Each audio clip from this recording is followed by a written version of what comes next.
Hello बच्चों, welcome back to my YouTube channel educational points. तो स्वागत है आपका मेरे इस नए वीडियो में।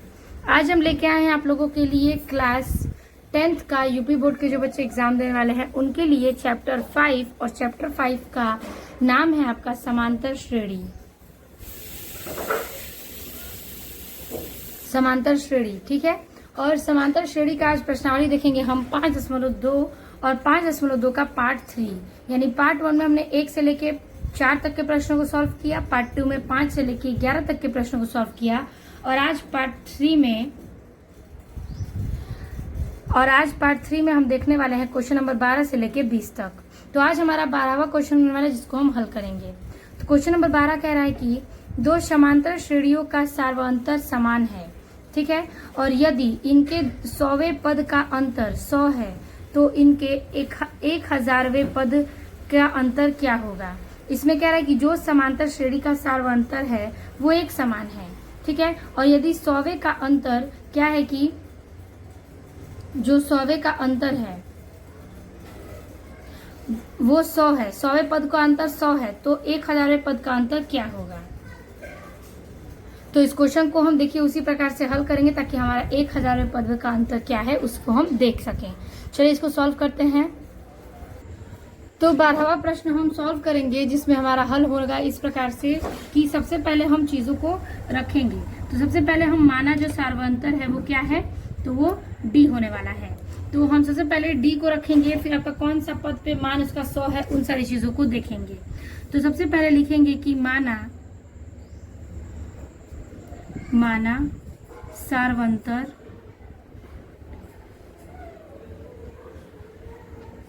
सार्वअंतर बराबर डी, ठीक है। तो पहला ए पी बराबर क्या हो जाएगा, दूसरा ए पी। तो पहला पद ए पी बराबर दूसरा पद ए पी। पहला पद है ए का 100वां और दूसरा पद है क्या, तो देखिए दूसरा पद दिया है कि 1000, तो पहला का ए 100वां है, तो हम क्या करेंगे कि माइनस करेंगे ए 100 में से क्या, ए 100 बराबर का 100, ठीक है।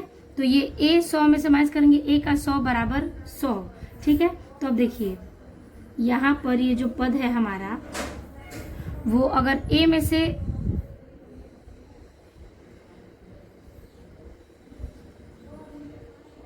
अगर ए 100 का फॉर्मूला लगेगा तो ए प्लस 99 डी लगेगा, ठीक है, क्योंकि 100 पद निकालना है तो एक कम का वो करेंगे हम गुणा, और फिर माइनस इसका फॉर्मूला लगेगा ए प्लस 99 डी। अब बराबर क्या लेंगे, तो बराबर लेंगे हम यहाँ पर 100, ठीक है। ये फॉर्मूला बनेगा, यानी कि ए 100 में से माइनस करेंगे कैपिटल ए 100 बराबर 100 है, तो इसका फॉर्मूला है क्या, ए प्लस 99 डी, और इसके लिए भी माइनस करेंगे ए प्लस 99 डी बराबर क्या होगा 100, ठीक है। अब देखिए उसके बाद ये 99 से ये हम इसमें ब्रैकेट को पहले बाहर करेंगे, तो ब्रैकेट को बाहर करेंगे तो a प्लस 99 डी, अब माइनस ए, फिर ये प्लस माइनस माइनस 99 डी बराबर का 100। 99 डी से 99 डी कैंसिल हो जाएगा, तो क्या बचेगा, तो बचेगा हमारे पास कि a plus minus minus a बराबर का 100, ठीक है, बराबर का 100 बचेगा, ठीक है। इसको हम मान लेंगे समीकरण नंबर 1, इसको मानेंगे हम समीकरण 1,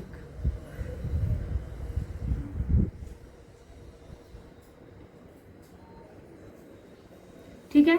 अब देखिए ये जो समीकरण 1 है, जो यहाँ पर हमने जैसे 100 को निकाला वैसे ही हम 1000 का भी निकाल सकते हैं। तो 1000 के रखेंगे ए 1000, अब माइनस ए फिर 1000, अब बराबर के वॉट, ये हमें पद नहीं पता, उसमें तो बराबर 100 दिया था, इसमें नहीं दिया है। इसका फॉर्मूला लगेगा ए प्लस 999 डी, अब माइनस इसमें भी लगेगा ए प्लस 999 डी, ठीक है, बराबर वॉट। तो a plus 999 D minus A plus minus minus 999 D बराबर वॉट। 999 से 999 कट जाएगा डी से, तो a माइनस ए बराबर वॉट बनेगा। तो देखिए हमने a माइनस ए बराबर क्या रखा था 100, तो वैसे ही हम यहाँ पर भी रखेंगे कि समीकरण 1 से क्या, तो a माइनस ए बराबर जो वॉट है उसकी जगह पर क्या आ जाएगा 100, क्योंकि समीकरण 1 में तो वही चीज दिया है। ठीक है, तो a माइनस ए बराबर 100 ये हमारा राइट आंसर है। तो आप याद रखिएगा कि AP का जो सर्वांतर है उसका अंतर कितना है 100, राइट आंसर हो जाएगा। ठीक है, तो हमने इस क्वेश्चन को बेहतरीन तरीके से सॉल्व कर लिया है। अब हम देखेंगे क्वेश्चन नंबर 13 को। तो 13वां प्रश्न पे हम देखते हैं, कह रहा है कि 3 अंकों वाली कितनी संख्याएं 7 से विभाज्य हैं। ठीक है, 3 अंक वाली कितनी संख्याएं हैं जो 7 से विभाजित हो सकती हैं। चलिए इसको भी हल करते हैं कि 3 अंक वाली ऐसी संख्या बताइए जो 7 से विभाजित हैं। चलिए इसको भी हल करते हैं। तो 13वां प्रश्न हम हल करेंगे, कह रहा था 3 अंकों वाली कितनी संख्याएं 7 से विभाज्य हैं। ठीक है, तो देखिए सबसे पहले लिखेंगे क्या कि 3 अंकों वाली, 3 अंकों में आपका 100 वाली संख्या है, यानी 100 ये भी 3 अंक में है और अंत हो रहा है 999 पर। ठीक है, अब देखिए 3 अंकों वाली संख्या 7 से विभाज्य होनी चाहिए, तो लिखेंगे 3 अंकों वाली संख्या 7 से विभाज्य। ठीक है, अब AP का क्रम जो है अगर 7 से विभाज्य है तो संख्या में हम क्या करेंगे 7 7 जोड़ते जाएंगे। ठीक है, तो यहाँ पर अगर हम संख्या ले लें एक AP का, क्या अगर हम खुद से ले लें क्या 105। ठीक है, तो इसमें 7 जोड़ते जाएंगे, तो 7 जोड़ेंगे तो हो जाएगा 112, 7 5 12 हो जाएगा। फिर 12 में जोड़ेंगे तो कितना आ जाएगा,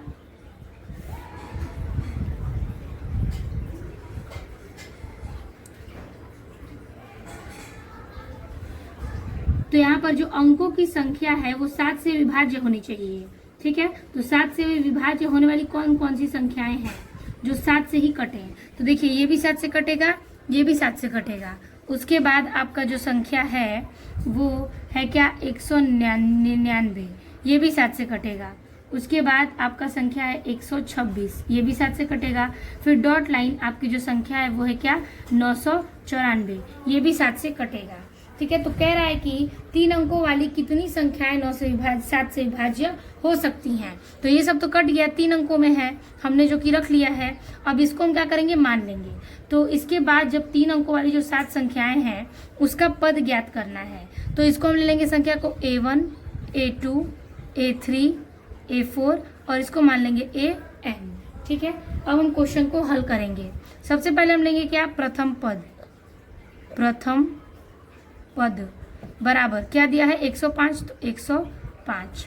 फिर D बराबर संख्या कितनी बढ़ती जा रही है 7 की, तो हम 7 लिखेंगे, D बराबर 7। अब देखिए इसके आगे 7 हो गया। अब AN बराबर कितना दिया 994, तो AN बराबर 994। ठीक है, फिर देखिए A का मान AN बराबर जो 994 है वो हम इधर रख लेंगे, तो A plus N minus 1 D बराबर 994। तो A का मान 105 प्लस N माइनस 1 फिर D का मान 7 बराबर 994। ठीक है, अब देखिए N माइनस 1 फिर ये हो जाएगा 7 बराबर 994 और ये प्लस हो जाएगा तो माइनस का 105। ठीक है, अब इसको हम घटा देंगे,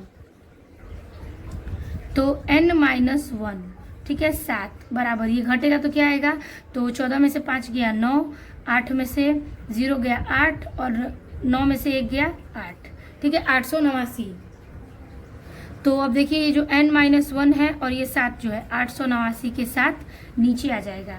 तो देखिए 7 एकम 7, फिर यहाँ पर ये हो जाएगा 18, तो 7 दूना के 14, फिर 4 बचेगा, तो 4 बचेगा और ये हो गया आपका 9 है 49, तो 7 49 127।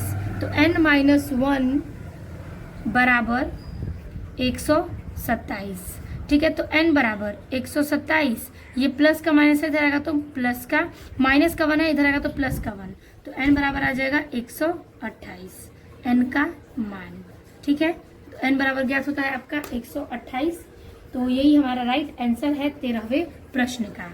ठीक है, हमने ज्ञात कर लिया 13वें प्रश्न के मान को, जो कि 7 से विभाज्य है, और वो आपका जो कई सारी पद है वो कितने पद तक आएंगे, तो n का 128वें पद तक 7 से विभाजित संख्याएं हो सकती है। ठीक है, तो हमने देख लिया 13वें प्रश्न को। अब हम देखेंगे इसके आगे 14वें प्रश्न को। तो अगला प्रश्न है आपका कितना नंबर, तो 14 नंबर। कह रहा है 10 और 250 के बीच में 4 के कितने गुणज हैं।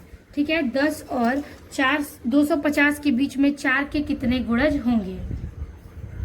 तो 4 के गुणज यानी कि जो 4 से विभाजित हो। चलिए इसका भी क्रम देख लेते हैं, यानी कि 4 से विभाजित करने वाली संख्याओं को लिखते जाएंगे और उसके बाद हम अंत में लिखेंगे 250 को। उसके बाद हमारा an का पद निकल जाएगा कितने पद से 4 विभाजित हो रहा है। चलिए इसको भी हल करते हैं उसी बेस पर। तो देखिए इस प्रश्न में लिखेंगे हम कि 10 और 250 के बीच, 250 के यानी 250 के बीच 4 के गुणज, 4 के गुणज। ठीक है, तो देखिए 10 के बाद 10 से विभाजित नहीं होगा, 12 विभाजित होगा, 16 होगा, 20 होगा, 24 होगा, 28 होगा, और डॉट लाइन लास्ट में कितना चाहिए, 250। ठीक है, 250 गुणज इसके चाहिए। तो देखिए इसका हल हम कैसे करेंगे। सबसे पहले जो हमारा प्रथम पद है वो कितना है, 12। तो लिखेंगे प्रथम पद बराबर 12। इसमें 4 का गुणज यानी 4 संख्या जुड़ती जा रही है, तो d बराबर यानी जो सार्वंतर है, सार्वंतर d बराबर 4। ठीक है, तो an क्या है, an इसको मानेंगे हम, ये a1 है, a2 है, a3, a4 और ये an। तो हम लिखेंगे an बराबर 250।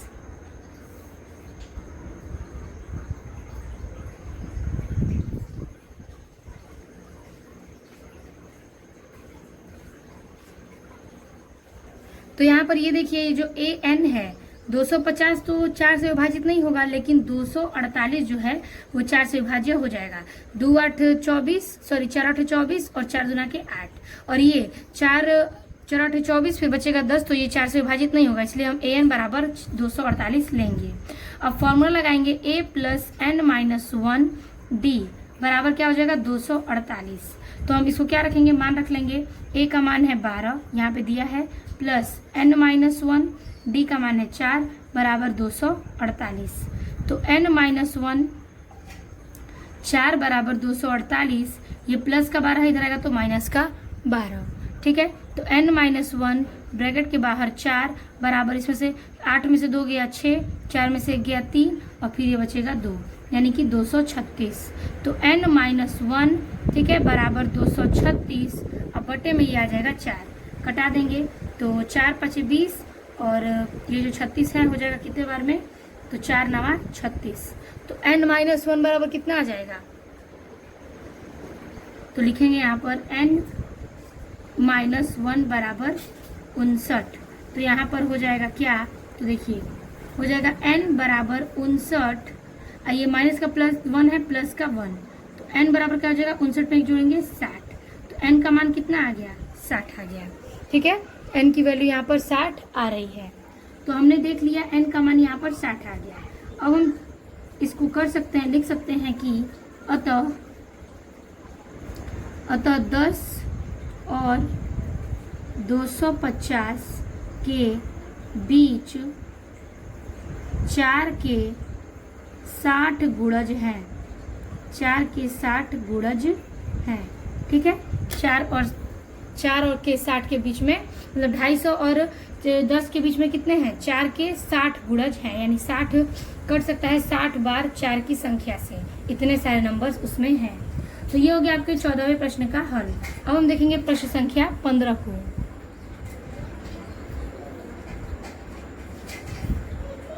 तो अगला हमारा 15वां सवाल कह रहा है कि n के किस मान के लिए दोनों समांतर श्रेणियों 63, 65, 67 और 3, 10, 17 के 99वें पद बराबर होंगे।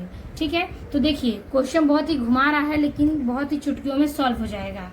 तो कह रहा है पहले कि n का कौन सा मान है जिसमें दोनों समांतर श्रेणियां 63, 65 और 67 और 3, 10, 17 ये nवें पद के बराबर माने जाएंगे। ठीक है, nवें के पद का बराबर ये दोनों माना जाएगा। चलिए इसको भी पहले हल करते हैं। पहला पद आपका दिया है क्या, इसमें जो पहला पद है वो 63, 65 और 67 से दिया है और पहला पद इसका 63 है और इसमें पहला पद क्या है 3 है। तो पहला जो एपी का क्रम है इसमें 63, 65, 67 है और उसमें 3, 10, 17 है। तो इस क्वेश्चन को हम किस बेस पर हल करेंगे, तो यहाँ पर जो पहला पद है हम ए में 63 रखेंगे और इस वाले में दूसरे पद में ए का मान 3 रखेंगे। चलिए हल करते हैं इसको भी। तो देखिए 15वां प्रश्न हम हल करेंगे। सबसे पहले लिखेंगे क्या इसका पहला पद। ठीक है, पहला एपी बराबर क्या है दूसरा एपी। पहला एपी का क्रम आपने बताया था हमने 63, 65, 67, दूसरा 3, 10, 17। ठीक है, तो इसमें हम लिखेंगे क्या an बराबर an, फॉर्मूला दोनों का रख देंगे।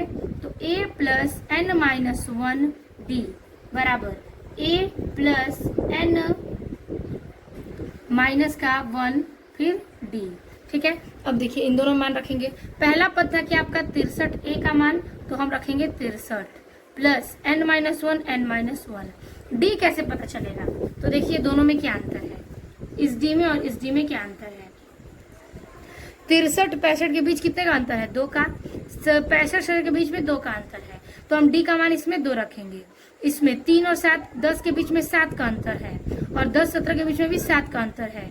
तो हम इसमें 7 रखेंगे और d का मान, और इसमें d का मान 2 रखेंगे। तो चलिए वही रखेंगे, d का मान 2 बराबर फिर ये a का मान है 3 क्वेश्चन में प्लस n माइनस 1, d का मान 7। अब बस इसको हल कर देंगे। तो हल करेंगे तो ये हो जाएगा आपका 63 प्लस n टू जा 2n माइनस 2 एकम 2 बराबर 3 प्लस 7n जा 7n माइनस 7 एकम 7। कर दीजिए इसको हल। तो देखिए 63 में से 2 घटेगा कितना आ जाएगा 61 प्लस 2n बराबर 7 में 3 क्या करेंगे घटा देंगे क्योंकि माइनस है, तो आ जाएगा माइनस के 4 प्लस का 7n। अब ये देखिए ये 2n ये 7n है, एक दूसरे के पास लाएंगे तो 2n ये प्लस इधर आएगा तो माइनस का 7n बराबर ये माइनस 4 ये प्लस इधर आएगा तो माइनस का 61। 7 में से 2 गया 5n वही माइनस का, अब बराबर इसे भी माइनस लगेगा, बड़ा नंबर माइनस में है तो 61 में से 4 माइनस प्लस कर देंगे तो हो जाएगा कितना 65। 5 से कटेगा ये 65 कितने बार में 13 बार में, माइनस से माइनस कट गया तो n बराबर क्या आ जाएगा 13। ठीक है, n बराबर हमारा 13 मान ज्ञात होता है। देखिए क्वेश्चन तो देखने में बहुत टफ था लेकिन हल करने में बहुत ही आसान तरीके से हल हो गया और हमारा नंबर भी n बराबर ज्ञात हो गया। ठीक है, तो हमने 15वें प्रश्न को सॉल्व कर लिया है। अब हम चलेंगे प्रश्न संख्या 16वें पर।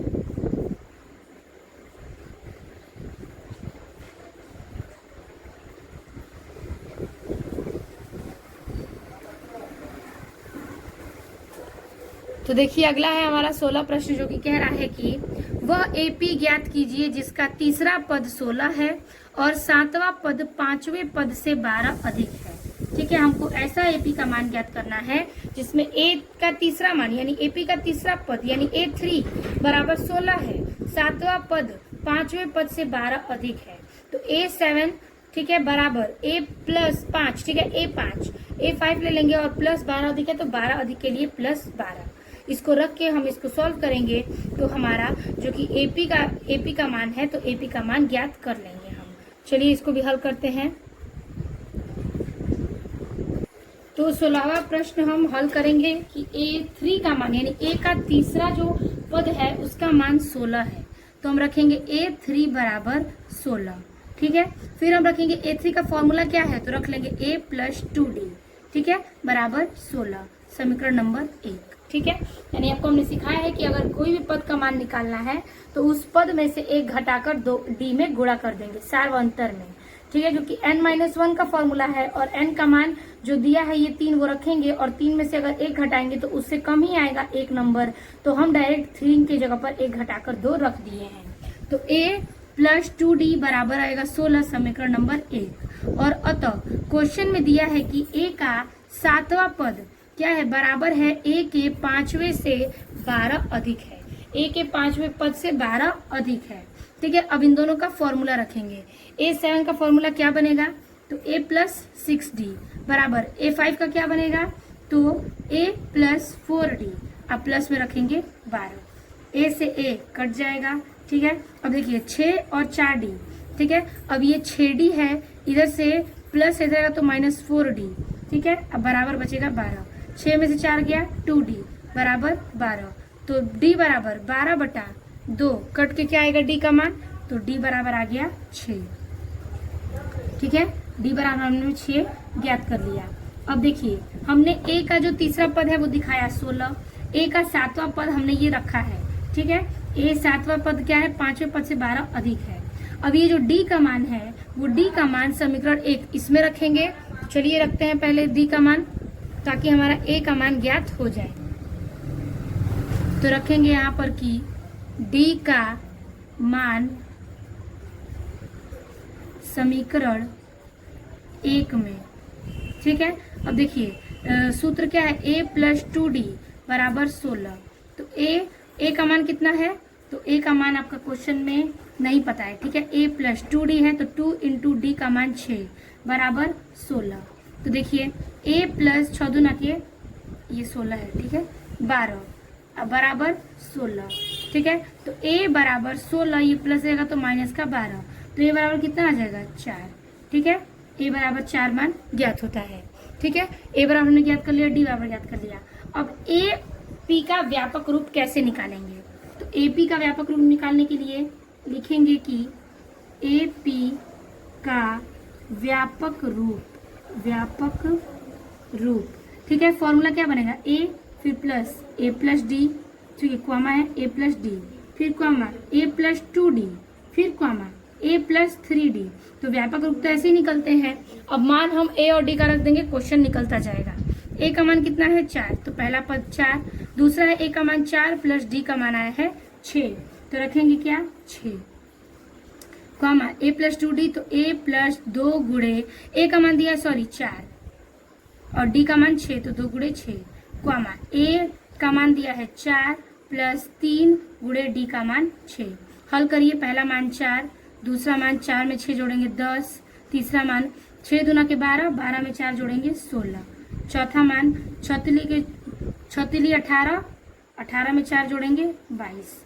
तो ये आपका क्रम आकर निकलता है एपी का मान। ठीक है, एपी का क्रम है 4, 10, 16 और 22।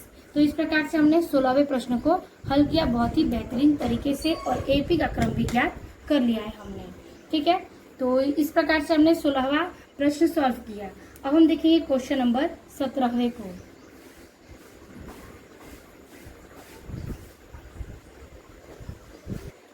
तो 17वां प्रश्न है हमारा इस प्रकार से।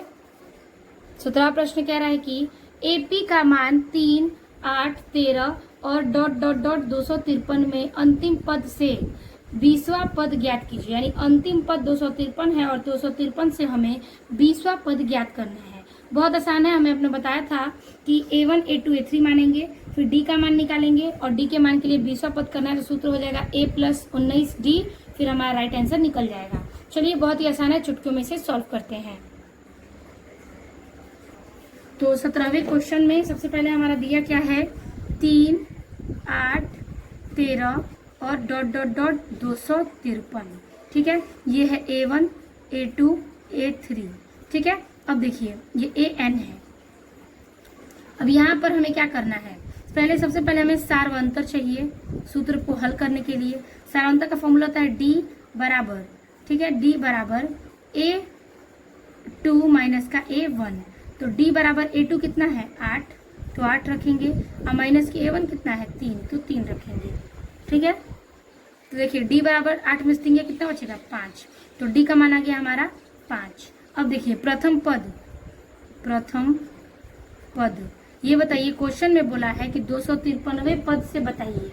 ठीक है, अंतिम पद से 20वां पद क्या होगा, तो प्रथम पद यानी अंतिम मानेंगे 253 को लेंगे। ठीक है, a का मान 253 लेंगे। तो ये बताइए जो हमारा a का 20वां पद है, 20वां पद ही ज्ञात करना है, तो फॉर्मूला क्या होगा, a 20 बराबर क्या a प्लस 19d।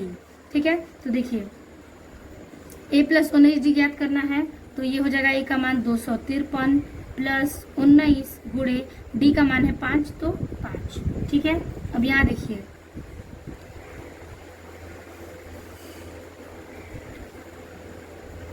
यहाँ पर ये जो 8 है, यहाँ पर ये जो मान है आपके क्वेश्चन में, इस बेस पर ये माइनस में जा रहा है। ठीक है, देखिए यहाँ पर ये जो 8 है 3 है, तो यहाँ से ये माइनस में जाएगा,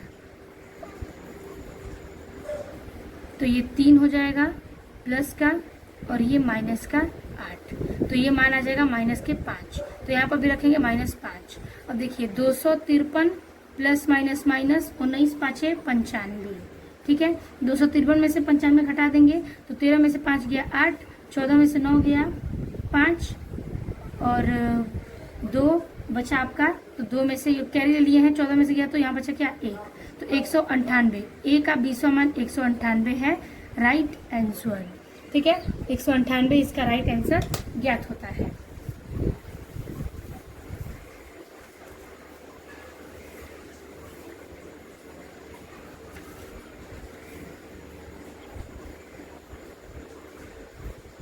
तो 20वां पद आ गया आपका 198, 17वें प्रश्न का हल। अब हम देखेंगे, हमारे पास 3 क्वेश्चन बचे हैं, 18, 19 और 20। चलिए चलते हैं 18वें प्रश्न पर।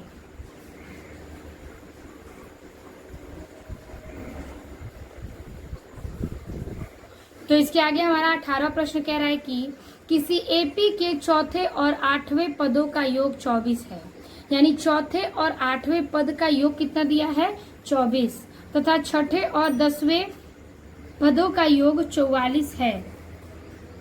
ठीक है, तो यानी देखिए ए का चौथा और 8वां यानी A4 और प्लस A8 बराबर कितना है 24, उसका योग, फिर A6 और A10 बराबर कितना है 44। ठीक है, ये दोनों समीकरण हम बनाएंगे। उसके बाद एपी का प्रथम 3 पद ज्ञात कीजिए, यानी एपी का प्रथम A1, A2 और A3 हमें ज्ञात करना है इन चौथे, 8वें और छठवें और 10वें एपी के मान से।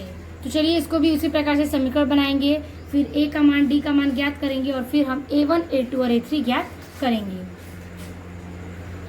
तो 18वें प्रश्न को हम हल करेंगे उस बेस पर।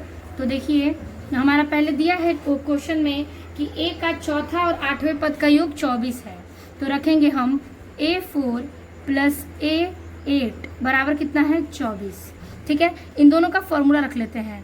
तो A प्लस 3D प्लस इसका फॉर्मूला क्या होगा A प्लस 7D अब बराबर 24। हल करेंगे, A क्या हो जाएगा 2A प्लस 7 3 10D बराबर 24।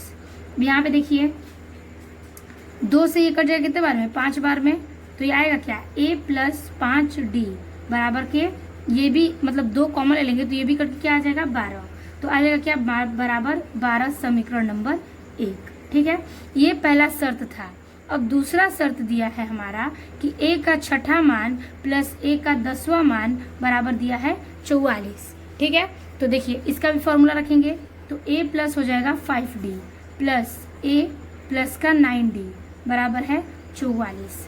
तो देखिए A 2A प्लस 5 और 9 जोड़ेंगे तो हो जाएगा 14D बराबर 44। ठीक है, इसमें भी 2 कॉमन लेंगे, तो 2 से ये 2 कट गया, ये हो गया 7, ये हो गया आपका 22। तो आंसर आ जाएगा A प्लस 7D बराबर 22 समीकरण नंबर 2। ठीक है, समीकरण नंबर 2 आ गया।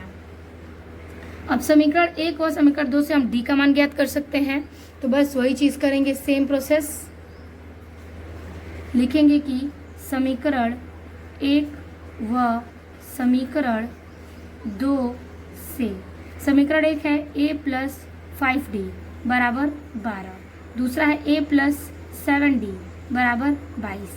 A से A कैंसिल और ये आपका माइनस माइनस माइनस होगा, 7 में से 5 गया 2D, वो भी लगेगा माइनस का, अब बराबर ये भी माइनस में 22 है तो माइनस का, 22 में से 12 गया 10, 2 से कट जाएगा कितने बार में 5 बार में, माइनस से माइनस कैंसिल, तो D बराबर मान क्या आ गया 5। D बराबर में ज्ञात होता है 5। अब D का मान समीकरण 1 में रखेंगे, यानी A प्लस 5D बराबर 12 में, तो D का मान चलिए रखते हैं समीकरण नंबर 1 में।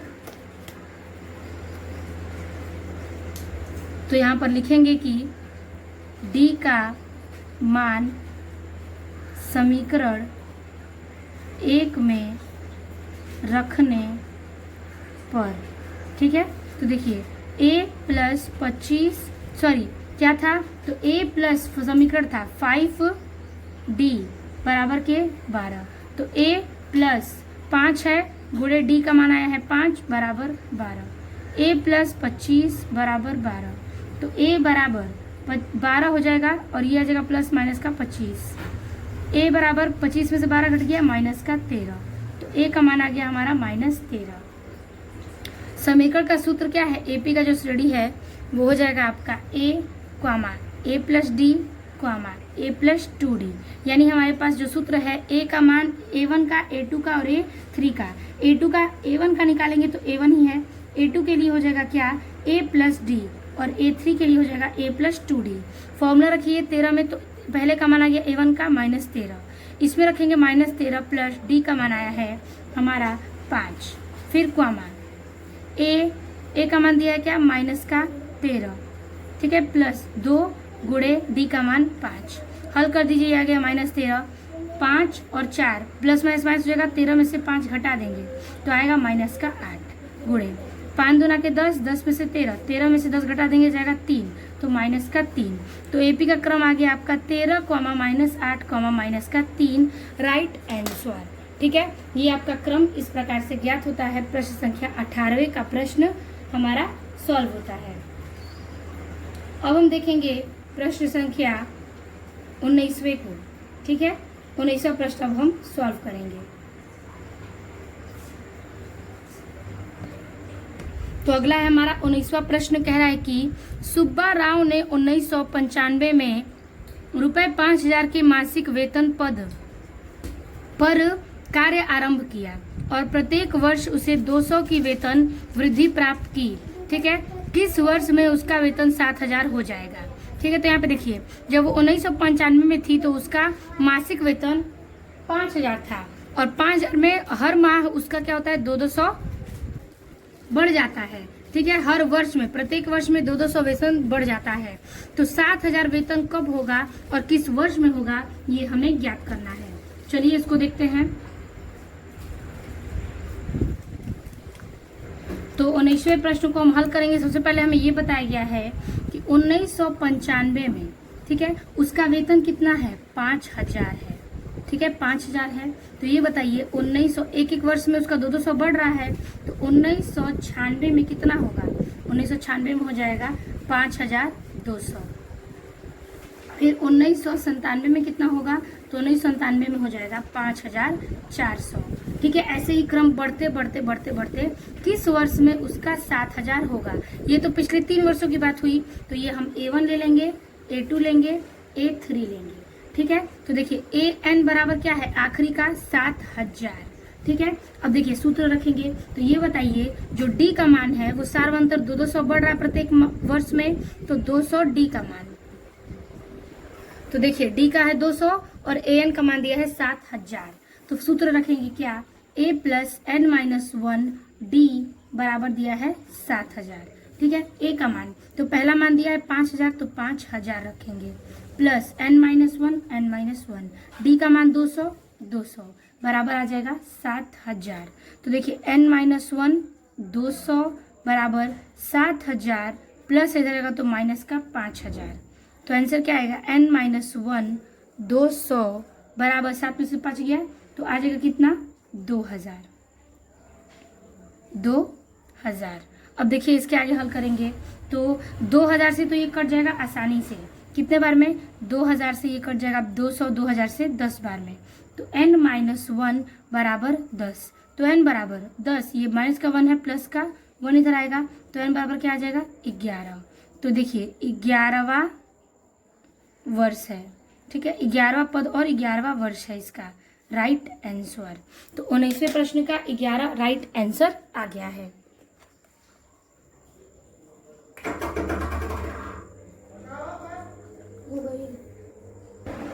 तो हमारा 20वां प्रश्न कह रहा है कि रामकली ने किसी वर्ष के प्रथम सप्ताह में ₹50 की बचत की और फिर उसकी अपनी साप्ताहिक बचत ₹17.5 बढ़ाती गई, यदि nवें सप्ताह में उसकी साप्ताहिक बचत 207.50 हो जाती है तो उसका n ज्ञात कीजिए।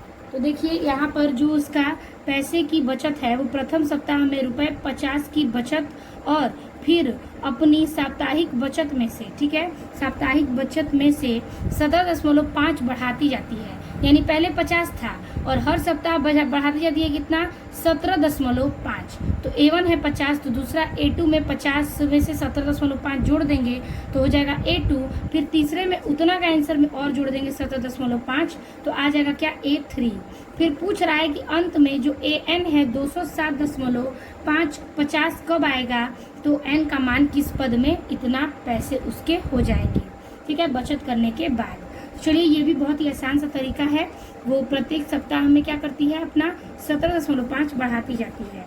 हमने क्वेश्चन को दशमलव में नहीं सॉल्व किया और ये बस दशमलव दिया है, लेकिन क्वेश्चन उतना ही आसान और बेहतरीन है। चलिए इसको भी हल करते हैं। तो देखिए ये रहा हमारा क्वेश्चन 20वां, जिसमें से पहला क्वेश्चन जो है हमारा, तो पहले जो मान दिया है उसका कितना दिया है, पहले माह में वो पहले माह में 50 रुपए लेती है, ठीक है, 50 रुपए बचत करती है पहले सप्ताह में, फिर दूसरे में, फिर तीसरे सप्ताह में। तो देखिए पहले में 50 दी तो ये A1 हुआ। अब उसका जो क्रम है वो हफ्ता में 17.5 बढ़ता जाता है।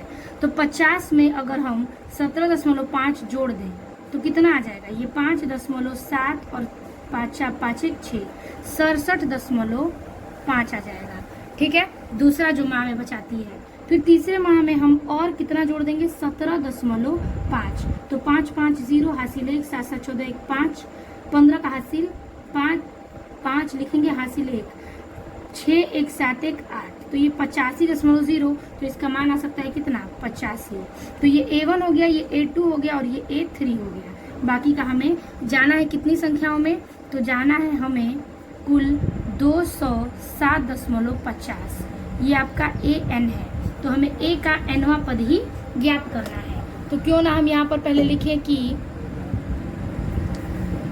AN बराबर 207.50, ठीक है। अब देखिए फॉर्मूला रखेंगे A प्लस N-1 D बराबर कितना है, तो 207.50। D की बढ़ोतरी कितनी हो रही है, D की बढ़ोतरी हो रही है 17.5 की प्रत्येक में, तो वही मान रखेंगे D का। A का मान दिया है 50, तो 50 प्लस N-1 D का मान 17.5 बराबर 207.50, ठीक है। हल करेंगे N-1 फिर 17.5 बराबर 207.50 और माइनस का ये 50 इधर आ जाएगा, क्योंकि प्लस में इधर आएगा तो माइनस में आएगा। अब देखिए इसको हल कर देंगे, तो हल करेंगे तो देखिए N-1 फिर 17.5। अब 207 में से 50 घटाना है, तो ये बताइए 207 है 0.50 है, ठीक है, 207.50 घटाएंगे कितना, 50, तो 50 लिखेंगे यहाँ पर। देखिए ये आपका 50 बच जाएगा, 7 में से 0 गया 7 और यहाँ पे 0 है, इसमें 10 लेंगे, 10 में से 5 गया 5 और ये बचेगा 1, तो 157 दशमलव के रखेंगे 5, ठीक है। तो N-1, ठीक है, बराबर क्या रखेंगे, तो 157.5 अब बटे में 17.5, ठीक है। देखिए ये दशमलव कैंसिल हो जाएगा, कैसे, तो देखिए ये जो दशमलव है इस दशमलव से दशमलव कैंसिल हो गया। तो देखिए N बराबर 157 अब बटे में 17 अब प्लस ये माइनस हो जाएगा तो प्लस का 1 अब बटे में लेंगे क्या 1, ठीक है, 1 के बटे में 1 ले लेंगे। अब इसका भिन्न का जोड़ करेंगे, ठीक है। तो देखिए 17 एलसीएम हो गया, 17 एकम 17 1 से 157 प्लस 1 17 जा 17 17 एकम 17, इसको जोड़ दीजिए तो 7 2 14 का 4 हासिल 1 और 5 1 6 1 7 174 बटा के 17। तो देखिए इस क्वेश्चन में हमने इतना प्रोसेस किया, इसको भी घटाएंगे तो 10.23 यानी भाग देने पे आएगा। लेकिन ये जो हमारा N-1 है, अगर हम इसको यहाँ से ये कटा दें अगर हम n-1 बराबर 1.7.5, ठीक है, 157.5 को 17.5 से कटा दें तो कटेगा 9 बार में। तो n-1 बराबर 9, तो n बराबर 9, ये माइनस का 1 है, इधर आएगा तो प्लस का 1, तो n बराबर कितना आ गया 10। तो n बराबर 10वां पद हमारा आंसर आएगा, 10वां पद। ठीक है, ये हमारा राइट आंसर है इस क्वेश्चन का। ठीक है, तो इस प्रकार से हमने इस क्वेश्चन को भी सॉल्व किया है बेहतरीन तरीके से। और आज की इस वीडियो में हमने प्रश्नावली 5.2 के सभी प्रश्नों को यानी 20 प्रश्न को पार्ट 3 के वीडियो तक अपलोड कर दिया, यानी कि समझा दिया, एक्सप्लेन कर दिया और सॉल्व कर लिया है। तो वीडियो अच्छी लगी तो लाइक कमेंट अपने दोस्तों को जरूर शेयर कीजिएगा। मिलते हैं आपसे नेक्स्ट वीडियो में नए टॉपिक के साथ, तब तक के लिए धन्यवाद।